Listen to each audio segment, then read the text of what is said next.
aujourd'hui. Donc Pascal, Laura et Didier qui jouent dans Fake News. Salut. Et on va vous demander de présenter rapidement la pièce en quelques phrases. Alors Fake News, c'est l'histoire d'un présentateur du journal de la première chaîne qui un soir en rentrant chez lui tombe sur un cambrioleur. Ouais.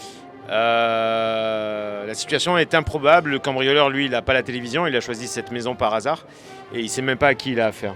Okay. Et du coup, de cette situation improbable va sortir une discussion entre ces deux hommes.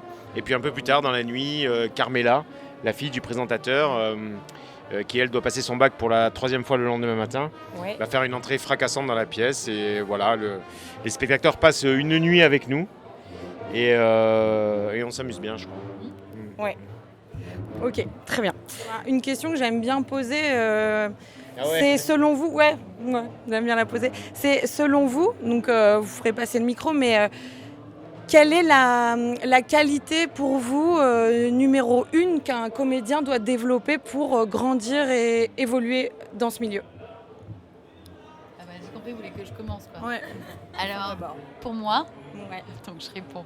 Ça dépend de comédiens et il y a tellement de qualités à développer pour tous et chacun a... Alors, je répondrai différemment à l'inverse. Pour moi, chacun a des atouts qu'il faut exploiter et puis après, on a tous des défauts sur lesquels il faut travailler. Et donc, ça peut être des tas de choses. Hein. Par exemple, on en parlait ce midi. Moi, j'avais un débit extrêmement rapide et je l'ai toujours, mais d'en faire un atout plutôt que d'en faire un défaut. Et avoir une rythmique, par exemple. Mais il y a plein de choses sur lesquelles chacun peut travailler, les émotions, enfin, tout est à travailler en fait. C'est un métier qui est assez complet, on n'arrête jamais de travailler et chacun y trouve plus ou moins son compte. Ouais. Mais par rapport à la formulation de ta question, moi je dirais qu'un comédien ou une comédienne doit rester curieux et humble. Moi, je dirais que la qualité principale d'un comédien, c'est de vivre l'instant présent. Okay. C'est d'être au moment où tu es avec les spectateurs, d'être à fond dans l'instant, quitte à te mettre en danger pour vivre cet instant. Okay, ouais. Et de pouvoir vivre toutes les émotions en fonction de ce qui se passe à ce moment précis, et non pas en fonction de tout ce que tu as travaillé ou de tout ce que tu as pu avoir comme expérience. Voilà. Évidemment, c'est ton bagage, c'est ce que tu as à l'intérieur.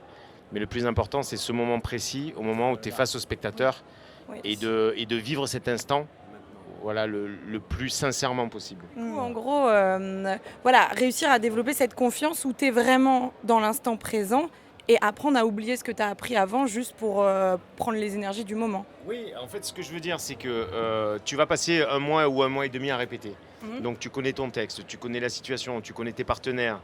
Mais si tu vis pas à ce moment-là, au moment précis où tu es sur scène, l'instant présent, et que tu te nourris pas de l'énergie, de la situation et du public aussi, parce que le public c'est pas le même tous les soirs, et en fait je pense que tu passes à côté de quelque chose qui est fondamental.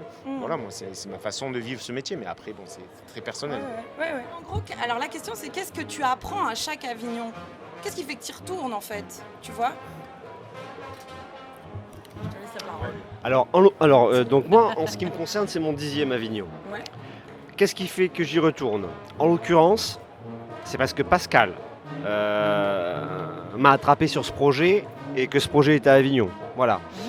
C'est pas une initiative personnelle. Je dis pas que... Qu'est-ce que j'apprends à Avignon et pourquoi je suis là ? La vérité, c'est que je suis là parce que Avignon, en plus d'être le plus grand festival de théâtre au monde, c'est pour nous le premier marché du théâtre en France. Donc voilà, je fais ce métier depuis 25 ans et j'ai vu ce qui s'est passé en 2003, j'ai vu les conséquences. La première fois que j'ai fait Avignon, moi, en tant que comédien, il y avait 250 spectacles dans le off. Le catalogue, le programme, c'était épais comme ça, je sais pas, comme ça là. Voilà. Aujourd'hui, c'est un bottin qui rassemble 1592 ou 16 spectacles. Voilà. Pourquoi je suis là ? C'est mon métier. Ok. C'est ton métier d'être là. Alors, question intéressante et avec certainement une multitude de réponses possibles. Et puis, quand j'ai monté ma compagnie, je me suis dit que, de la même manière que l'a exposé Didier, c'était quand même certainement la meilleure façon de pouvoir toucher un certain nombre de professionnels sur un temps réduit. De toute façon, en diffusion, si tu veux vendre ta pièce, tu es obligé de participer à ce genre de manifestation. Voilà. Parce que dans tous les cas, les diffuseurs, ils viennent te voir jouer.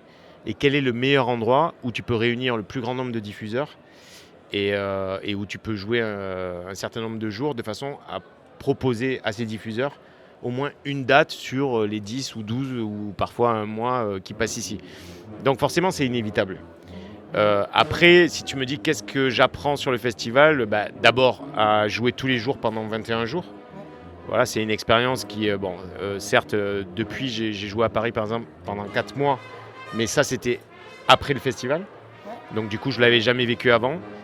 Jouer 21 jours, ça demande une certaine hygiène de vie, ça demande un certain rythme, ça demande d'avoir une équipe formidable et j'ai la chance de l'avoir comme je l'avais précédemment avec mon partenaire dans la pièce précédente. Oui, faire Avignon aujourd'hui, c'est pas incontournable, mais c'est quand même une sacrée vitrine pour tes projets, quoi. Voilà. On parle de diffusion dès lors que tu veux sortir de ton réseau. Le problème des compagnies aussi régionales, c'est parce qu'il faut bien avoir conscience de la réalité du théâtre en France et comment il s'organise. Quand tu es une compagnie en région, très souvent tu t'appuies sur un réseau qui se tisse en quelques années grâce à des amis, des machins, ton travail auprès d'élus qui commencent à te connaître, etc. Le Languedoc, l'Hérault, le Gard, c'est bon, on connaît. On a des soutiens, des connaissances, mais dès lors que tu veux sortir de ta région, dès lors que tu veux jouer ailleurs, le seul moyen c'est Avignon. Oui, ça c'est une évidence parce que sur la première pièce de notre compagnie After Work, on avait essentiellement joué en région et c'est parce qu'on a fait le festival d'Avignon qu'on s'est retrouvé à jouer dans un certain nombre de villes en France. Et ces diffuseurs-là, même si tu peux leur envoyer des dossiers de presse ou quoi que ce soit, tu les touches pas et de toute façon ils voient pas ton travail. Donc Avignon c'est aussi une possibilité pour tous ces gens-là de le découvrir. Après, je pense que pour Laura, c'est peut-être un petit peu différent, je sais pas. Parisienne, vas-y. Moi, je trouve que vous avez très bien répondu pour Merci, moi. Laura, C'est-à-dire, voilà, Merci beaucoup. contrairement à précédemment, ça tu ne peux ne pas le couper et le montrer, Vraiment, que c'est vraiment, ils super ont sympa, super Laura. bien répondu. C'est vraiment bien. Et je trouve que là, quand tu fais cette réponse, c'est encore C'est plus encore mieux. intéressant. On la valide, hein. J'aime bien. Allez, et tu sais que je me vois, hein. Ouais, je sais. Alors oui, je trouve que c'est vrai que vous avez vraiment bien répondu. C'est-à-dire que moi, comme Didier, c'est pas moi qui ai pris l'initiative, du coup, puisque c'est Pascal qui est porteur du projet. Donc du coup, avec grand plaisir, je l'ai suivi dans cette aventure. Alors moi, c'est la première fois, donc j'ai pas les mêmes retours que vous. C'est-à-dire que vous parlez en termes au fur et à mesure des années. Effectivement, Avignon, c'est la première vitrine française, le festival où la plus grosse vitrine, on peut présenter au maximum de programmateurs la pièce. Donc c'est sûr que c'est évident que c'est là où il faut être, en tout cas au mois de juillet, si on a envie d'étendre son réseau. Il y a aussi le partage, le fait d'être... Alors il y a double partage, il y a partage avec la troupe, et qui est chouette, où on vit ensemble, on partage beaucoup de choses ensemble, on est un mois quand même ensemble tout le temps, on fly ensemble, on va aux interviews ensemble, on joue ensemble, donc c'est quand même un partage assez intense. Et il y a l'autre partage avec les autres copains comédiens qu'on croise à tous les coins de rue, parce que comme tu dis, tu as commencé, le programme était comme ça, maintenant il est comme ça. Donc du coup, les copains, il y en a à tous les 50 mètres, il y en a, c'est trop cool. Et le troisième partage, c'est celui avec le public, où on rencontre un public qui est différent encore, et du public régional et du public parisien, puisque du coup... c'est un public qui vient voir des spectacles et qui est capable d'en voir 5-6 par jour. Et donc, c'est un public qui est demandeur. Et donc, c'est triple plaisir, quoi. C'est plaisir de jouer tous les jours, plaisir d'être avec une troupe et de vivre ça ensemble. Quoi de triple plaisir ? Plaisir de rencontrer les spectateurs tous les jours, et des spectateurs qui sont vraiment théâtrivores, je sais pas si ça peut se dire, quoi. Et quatrième plaisir, c'est de pouvoir avoir des bons super retours qui fait qu'on est programmé à droite à gauche, quoi. Et une des particularités d'Avignon, c'est que quand tu joues dans un théâtre qui est programmé à l'année, par exemple dans un lieu bien précis, avec une direction artistique bien précise, les gens s'attendent à voir tel type de pièce. Ils ont peut-être travaillé toute la semaine et le samedi, ils viennent voir ta pièce. Oui. Et donc du coup, c'est une vraie rencontre avec le public sur un schéma très précis de programmation, alors que là, tu peux tomber sur des spectateurs qui viennent voir une pièce humoristique, ce qui est notre cas, mais avant, ils ont vu Macbeth, ou ils sont allés voir une pièce ou Andromaque, j'en sais rien. C'est des spectateurs qui, le long de la journée, ont vécu des émotions complètement différentes. Et du coup, c'est assez marrant la rencontre. Parce que tu peux te retrouver face à des énergies complètement différentes et surtout des spectateurs qui forcément n'ont pas choisi de dire tiens, aujourd'hui à 21h15 je vais voir ça. Ils ont choisi avant d'aller voir un certain nombre de spectacles. Ils sont passés par des émotions fortes, du rire, des pleurs, des déceptions, parce qu'ils ont vu des choses qui ne leur plaisaient pas, des choses où ils arrivent chez toi, ils ont vu un truc énorme avant. Et ils rentreront jamais dans ta pièce parce que dans leur émotion, ils ont déjà vécu quelque chose de trop intense avant. Et du coup, ce mélange-là, il est super intéressant à vivre aussi en tant que comédien. Ok. Du coup, moi, ma question par rapport à l'écriture, vu que tu es l'auteur de la pièce, Fake News, co-auteur. Ok, ouais. D'accord. Il y a Jean-Chris qui a écrit avec moi. Ouais, ah oui, c'est vrai, tu l'as dit. Et en fait, est-ce que tu t'entraînes, voilà, est-ce que tu écris tous les jours? Est-ce que comment tu t'entraînes à l'écriture comme ça? Et est-ce que tu as des inspirations particulières? Alors, je ne m'entraîne pas du tout à écrire. Okay. Par contre, j'écris tous les jours, mais pas des pièces de théâtre. J'écris. Voilà, je passe mon temps à écrire. J'écris parfois des poèmes, j'écris parfois des chansons. Des fois des lettres de licenciement. Et en ce qui concerne Fake News, c'était plus l'envie de partager. Encore une fois, on est sur l'affectif. Mon frère Jean-Christ avait écrit la première pièce de la compagnie qui s'appelait After Work. Et Fake News, c'était plus... j'avais envie de partager ce moment-là avec mon frère. Et voilà, je lui ai proposé d'écrire une pièce ensemble. On n'avait jamais fait l'exercice. Si, en fait, je dis un mensonge parce qu'on avait écrit plein de sketchs ensemble à l'époque où on avait un trio d'humour qui s'appelait les Zigomateurs. Et on avait écrit ensemble, mais jamais une pièce. Et Jean-Christ a une façon très particulière de dérouler un scénario et d'écrire les dialogues. Et donc, du coup, au départ, ça a été un peu pour lui une méthode un petit peu différente. Et finalement, c'est vrai qu'à la fin, on se retrouve avec une vraie collaboration. Un vrai ping-pong entre nous sur les dialogues. Et je peux vraiment pas te parler en détail de cette fonction d'auteur parce que même si là on a écrit un petit bijou et qu'on se régale à le jouer, c'est un peu ma première expérience et j'ai pas vraiment je peux vraiment pas trop développer. Mais c'est un... expérience pour toi, Ouais, c'est vrai, non? Oui. Qu'est-ce que tu veux que je te dise? En gros, le conseil à donner à des acteurs qui ont envie de jouer davantage et de grandir dans ce milieu, d'évoluer. Voilà. Et ben voilà. Allez, c'est pour toi. C'est garder la foi. Ok. Mais c'est tout. Okay. Si tu n'as pas ça... c'est embêtant. Ouais, mais je sais pas... voilà, je crois que si tu... faut y croire et jamais cesser d'y croire, sinon c'est même pas la peine de commencer, quoi. À part ça... La passion et l'endurance. Ouais, ok. Voilà. Ouais. Passion parce qu'il faut aimer ce qu'on fait et endurance parce que, comme tu dis, il faut y croire. Hein. Faut pas lâcher parce qu'il y a des moments de creux et des moments de win et voilà. Je pense que... Moi, ce que je dirais, c'est que la scène, c'est un espace de liberté. Et que, effectivement, on peut passer son temps à prendre des cours de théâtre, à rencontrer des metteurs en scène, à avoir différentes expériences, que l'on commence à 14 ans ou que l'on commence à 30 ans, parce qu'il n'y a pas d'âge pour commencer cette vocation. Le plus important, c'est de toujours prendre conscience que c'est une rencontre entre un comédien et un public. On ne joue pas tout seul, on joue pour...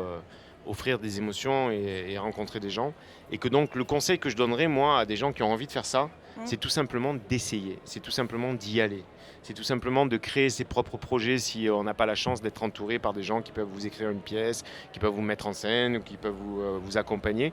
C'est d'essayer et parfois on commence dans dans un coin de rue, parfois on commence dans un bar, parfois on commence dans une petite salle de 30 places, et puis petit à petit, on rencontre des gens, on développe son réseau, et puis si il y a quelque chose qui se passe avec le public, et s'il y a quelque chose qui se passe au moment où vous êtes sur scène, il se passera toujours quelque chose après.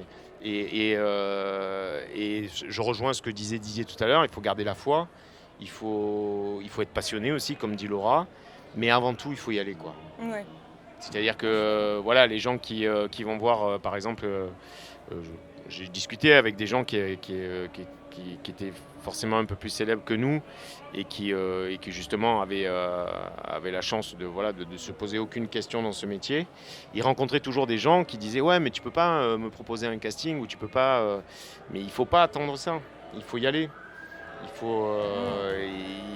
Il faut forcer les destins, il faut avoir envie de se libérer, et surtout moi la devise de ma compagnie, c'est il y a plusieurs théâtres, prends la mesure du tien et occupe l'espace. Voilà, ça c'est la devise de la compagnie des Vistes en Bois. C'est-à-dire que voilà, tu regardes, il y a 1592 spectacles. Ouais. Je pense que tout le monde est dans une énergie différente, dans une façon de voir les choses différentes. Et pourtant, oui, c'est pas ça ? Si, des choses différentes. Non, c'est ça. Et pourtant, tu peux vivre une émotion dans chacun des endroits où tu peux aller. Ce que je voulais dire, c'est que tu ailles voir un spectacle de lycéens qui ont travaillé toute l'année, tu vois, et qui avec peu de moyens ont réuni l'argent de la famille, ou que ce soit la grosse production, sans citer de nom, mais qui joue au Paris, tu vois, où ils remplissent, ils font 400 spectateurs. Tout le monde peut y trouver un petit truc qui les intéresse, tu vois. Après, quand même, le vrai conseil à donner aux jeunes, c'est plutôt de faire un neurochirurgien ou notaire ou ministre de la transition écologique. Quand même. C'est pour replacer les choses dans la réalité concrète de ce métier. Oui, moi, par exemple, mes enfants, j'ai 2 filles, elles sont un peu saltimbanques, je les brime. Et moi, j'ai carrément pas fait d'enfant. Absolument. Parce que je voulais pas qu'ils deviennent comédiens. J'ai 19 de moyenne en maths, c'est pas déconner. Mais c'est vrai que faire ses propres projets, c'est bien. Et quel conseil tu donnerais, toi, à quelqu'un qui veut devenir journaliste ? Non, moi je suis pas journaliste, moi je suis comédienne aussi. Et moi justement, je monte ce projet aussi parce que j'ai envie de rencontrer des gens, j'ai envie d'apprendre plein de trucs de tout le monde, et puis j'ai envie d'aider les gens. Il y a plein de gens qui sont géniaux, mais c'est un milieu, mais comme tous les milieux, mais il y a des codes, il y a des... Enfin voilà, personne ne sait vraiment comment ça s'organise, et j'ai envie d'essayer de le comprendre et de le partager, et que chacun puisse vivre au max sa passion. Voilà. Bon, en tout cas, merci beaucoup. Donc, allez voir Fake News. On le voit bien. Donc, c'est tous les jours, sauf les jeudis, c'est ça ? Ouais. À 21h15 à l'Alibi Théâtre. Et c'est très drôle, on se marre bien. Et honnêtement, c'est très bien écrit. Et c'est une vraie pièce de théâtre, quoi. On est dans un salon. Voilà, c'est... Donc, allez-y. Voilà. Salut ! Salut!